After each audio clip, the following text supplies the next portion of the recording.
কখনো ভেবেছেন 15ই আগস্টে শেখ মুজিবকে ঘিরে এত শোক, এত শ্রদ্ধা আর এত পোস্ট হঠাৎ করে কেন ছড়িয়ে পড়ে? এটা কি সত্যি দেশপ্রেম, নাকি এর আড়ালে লুকিয়ে আছে এক ভয়ঙ্কর ষড়যন্ত্র? যাদের আপনি ভাবছেন আন্তরিক শ্রদ্ধা জানাচ্ছেন, অনেকেই নাকি আওয়ামী লীগের দীর্ঘমেয়াদী সহযোগী, কেউ আবার অর্থের বিনিময়ে অথবা প্রভাব খাটিয়ে এই প্রতারণায় যুক্ত হয়েছেন।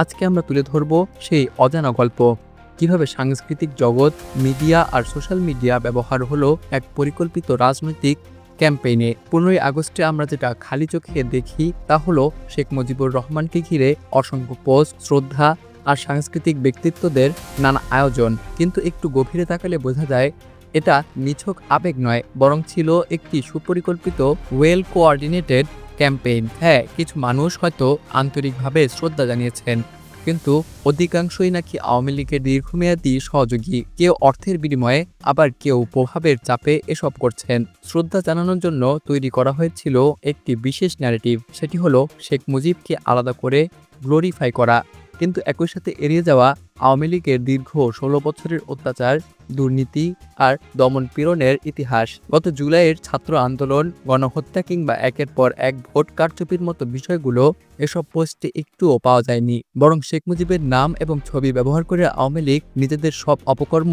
ঢেকে রাখার চেষ্টা করেছে। কিন্তু ইচ্ছাকৃতভাবে এড়িয়ে যাওয়া হয়েছে 1972 থেকে 1975 সালের দুঃশাসনের অধ্যায়। সেই সময় গণতন্ত্রের স্বপ্ন রূপ নেয় স্বৈরতন্ত্রের অন্ধকারে। রক্ষী বাহিনীর নামে গঠিত বাহিনী দেশজুড়ে ভয়, গুম, অপহরণ আর হত্যাযজ্ঞ চালায়। অভিযোগ আছে এই বাহিনীর মাধ্যমে 40,000 মানুষ নিহত হন, যাদের মধ্যে ছিলেন মুক্তিযোদ্ধারাও। এরপর আসে 1974 সালের ভয়াবহ দুর্ভিক্ষ।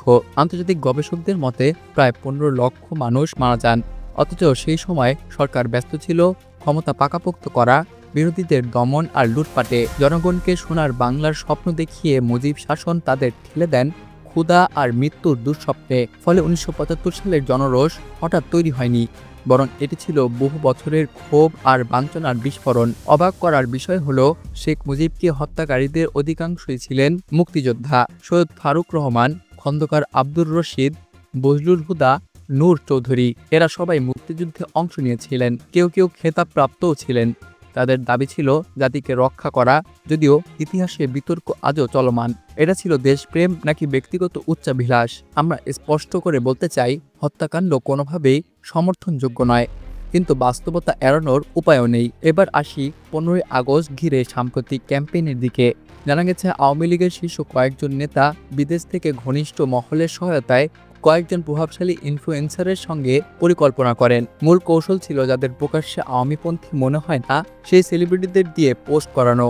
এতে সাধারণ মানুষ বিভ্রান্ত হয় আর অন্য শিল্পীরাও একই ধারায় পোস্ট দিতে বাধ্য হন। প্রথম প্রহরে তারিন, তমালিকা, সাজু খাদেম, অরুণা বিশ্বাস সহ ঘনিষ্ঠ শিল্পীরা পোস্ট দিয়ে পরিবেশ তৈরি করেন।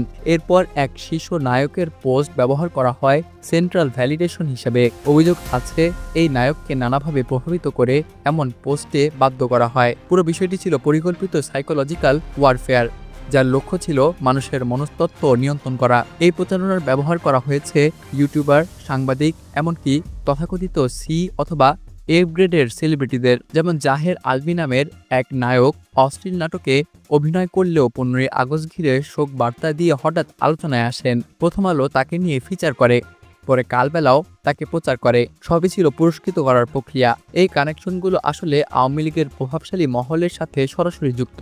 সবথেকে উদ্বেগের বিষয় হলো, প্রত্যেকটা শোক পোস্ট অথবা প্রপাগান্ডায় হাজার হাজার লাইক, কমেন্ট, শেয়ার পড়ছে, যার অনেকটাই সংগঠিতভাবে তৈরি। ফেসবুকে প্রতিদিন শত শত পোস্ট শেয়ার করছে কিছু নির্দিষ্ট প্রোফাইল। লক্ষ্য হলো সাধারণ মানুষকে বিভ্রান্ত করা, মনস্তাত্ত্বিক চাপ তৈরি করা এবং আগে ভালো ছিলাম ধরনের ন্যারেটিভ চাপিয়ে দেওয়া। আওয়ামী লীগ এখন মাঠে নেই, হয়তো ফিরতেও অনেক সময় লাগবে, কিন্তু যদি বিচার এবং ক্ষমা চাওয়ার আগে তারা কোনোভাবে ক্ষমতায় ফেরে, তাহলে বাংলাদেশ আবারও হারাবে সার্বভৌমত্ব। নতুন রক্ষী বাহিনী গঠন হবে, সেনাবাহিনীকে পঙ্গু করা হবে, আর হত্যাযজ্ঞ ফিরে আসবে। তাই সময় এসেছে দেশপ্রেমিক জনতার ঐক্যবদ্ধ হওয়ার।